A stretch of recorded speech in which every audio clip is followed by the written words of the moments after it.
So this recipe is basically a hash, and a hash you can use anything. You can use leftover beef tips, you can use leftover chicken, you can use the Brussels sprouts that you cooked last night. Anything that's left over you can really throw into a hash.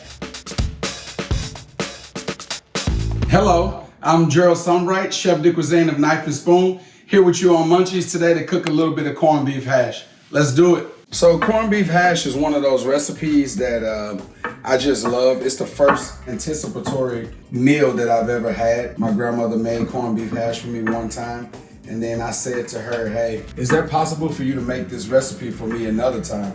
And she said, yes, I'll make it for you on Saturday when I get off of work.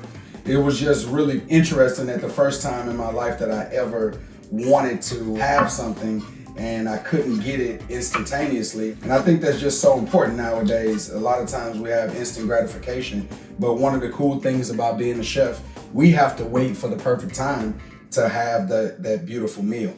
I'm gonna cut for you right now some peppers, onions, poblanos. I have the potatoes roasted off. I have beautiful, beautiful eggs from our local farm, Lake Meadows. And then I got corned beef sliced from my local deli. You can use canned corned beef. I think this is a little bit more chefy. The thing that she used that's different than what I'm using onions and roasted peppers. She only had potatoes from a bag, frozen potatoes, and the corned beef out of a can, and she cut up the onions. Here's your corned beef, stacked, and then I'm gonna cut through that corned beef and dice it up. Because it's been brined for so long and it's so salty, we wanna make sure that we don't season too early, and we wanna season this recipe at the end, not at the beginning. Since I have my peppers, my onions, my corned beef, and my potatoes were already cooked, we're gonna get into the process in our cast iron skillet of cooking the corned beef hash. Let's do it. I'm gonna grab my cutting board and use my cutting board as a bench scraper. And you can hear that sizzle as this peppers and onions and corned beef hit this pan. I love that sound. Sounds like victory. So now all of the beef should have a little bit of fat to it as well. That's gonna add to the skillet just a little bit of residual fat. So I didn't add that much oil to the pan. As I'm cooking, some of those beef is starting to stick to the bottom of the pan, which is excellent. That's what I really, really want. I'm gonna caramelize these vegetables to start to get some of those browning reactions out of these vegetables first before I think about adding the potatoes to the skillet. And you heard what happened when we first started to put it in the skillet. Now you see, you don't hear some of those noises anymore, because now the liquids are starting to come out from the peppers and the onions. So now it's starting to cook down, and you're starting to get some of those residual waters into your pan that are really gonna be one of the things that brings all the flavors together. This is gonna be a really marriage between beef and potatoes, and peppers and onions are gonna be just singing right along with the choir as these two things harmoniously go together. I got some little baby red potatoes, just roasted baby red potatoes, and I've smashed them. I smashed these potatoes because I want them to kind of be like a really hash-y, I guess. I don't know if hash-y is a word, but I want them to be hashy. So I smashed them, I roasted them, and then I smashed them. I like the fact of using these potatoes that's already cooked because it really gives you the quickness that you need for a recipe like this. This is really a one-pot meal that you're making for convenience, and you're also making this because you have things left over. And this is one of those recipes that is super versatile. You can use this with anything and really kind of transition the ingredients from one meal to the next. So now the potatoes are starting to get a little bit of liquid. I'm gonna cut this all the way down to low.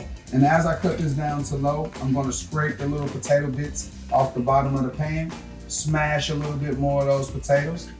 And we're gonna season this with a little bit of Worcestershire and Tabasco. Go together so well. And this is gonna be like a little pro tip to add a lot of layers of umami from the corned beef.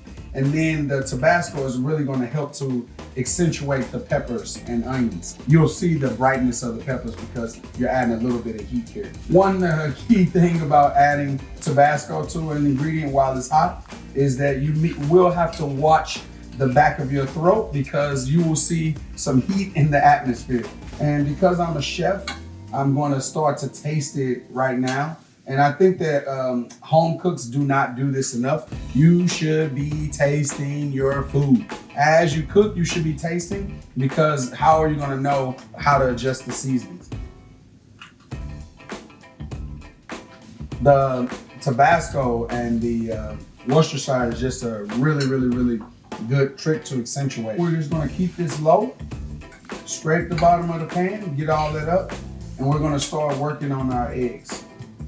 I have a bowl here with my eggs in it, and then I have some ghee that we actually got from the farm as well. The ghee is basically clarified butter, so if you don't have ghee, you can use butter that's not clarified. And you're gonna put that in the skillet, at the bottom of the skillet, to kind of coat the skillet to give the eggs a place to go that they won't stick. I'm gonna have the heat on medium for right now, and then I'm gonna cut it up high. I'm gonna crack all of these eggs into a separate bowl. I'm gonna whip them a little bit. When I put them in the skillet, I'm never gonna stop moving them. I'm gonna add just a little bit of salt and pepper. The reason why I'm not gonna add too much salt and pepper is because the Bourguignon cheese is already salty and creamy, and I'll add that to the pan when the eggs are almost finished cooking. So now I'm cutting my pan up a little bit hotter, and then I'm gonna pour my eggs into the skillet. I hear the eggs are already starting to cook. So then I'm gonna just start to scramble, and then I'm gonna cut my heat all the way down. So I started high, and then I'm going low. Now I'm in a really good place. Drop those eggs down. Add a spoonful of Bourguignon. Bourguignon is like a herby, chefy kind of cream cheese. In a certain sense, anything you can use with cream cheese, you could technically use Bourguignon with. But Bourguignon has a little bit of seasoning and herbs in it, so it eats very rich and salty and just delicious. I really love this cheese. I'm gonna taste these eggs like we spoke about earlier. You always wanna taste everything that you do. The eggs taste really good. I'm gonna taste this one more time since we've just added that salt and pepper.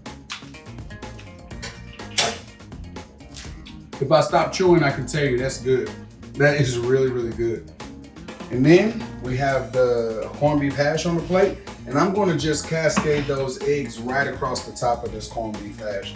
And then we also have a little bit of Japanese furikake. It's like a rice seasoning spice. I think that this will add like a good little contrast of color on top, but also add some more umami that we all love. And I'm just gonna sprinkle that on top of my dish for a garnish. And there you have it, ladies and gentlemen. Corned beef hash with Bourguignon scrambled eggs.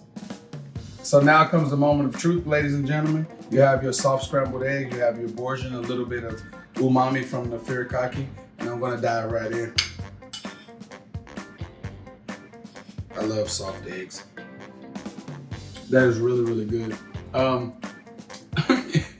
Because I'm a chef, it should taste better than my grandmother's, but for some strange reason, it's not as good as the one that my grandma made for me. But I think that's just the memory and not necessarily the technique. The poblano with the smokiness, the Tabasco, all of these notes that you really hit from just having a really comfort breakfast with the soft scrambled eggs and the umami from the Worcestershire. This is really killer.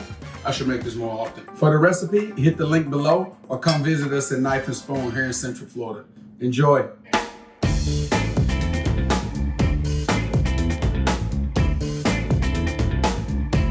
I don't necessarily know if I like electric stoves, but I feel as if this stove has two temperatures, hot or off. There are no in-betweens with this thing.